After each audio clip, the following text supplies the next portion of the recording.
Hey, this is Renji from BibleProject. Our verse of the day today is Matthew 5, verse 10.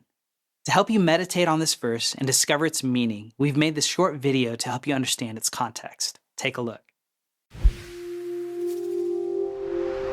The Sermon on the Mount is the largest collection of the teachings of Jesus, and it begins with 9 sayings, often called the Beatitudes, where Jesus announces that God's heavenly kingdom has touched down here on earth. The first 3 are a surprise, how the powerless and the grieving and the unimportant are first in line to receive God's blessing and kingdom. The next 3 explore the character of those who are most at home in God's kingdom.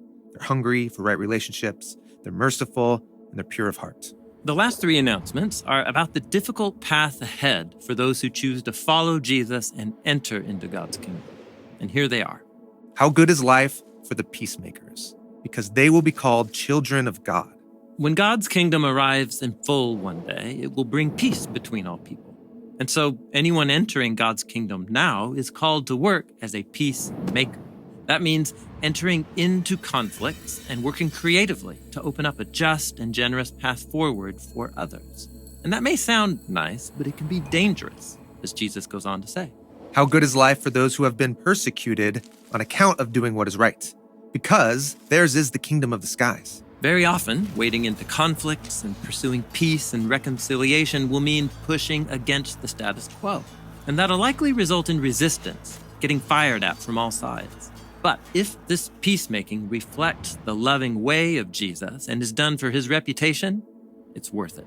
How good is life for you when people insult you and persecute and spread evil lies against you on account of me?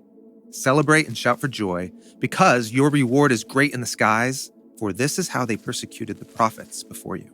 Be prepared to be misunderstood, Jesus says. You could be made fun of, treated unfairly, or labeled. And Jesus says that's not only worth it, it's actually a cause for celebration. Right. Jesus says, look to Israel's past prophets as an example. When you are misunderstood for peacemaking, you stand in a long line of God's people who spoke up for righteousness, justice, and mercy. It is both the cost and the reward for bearing witness to God's kingdom.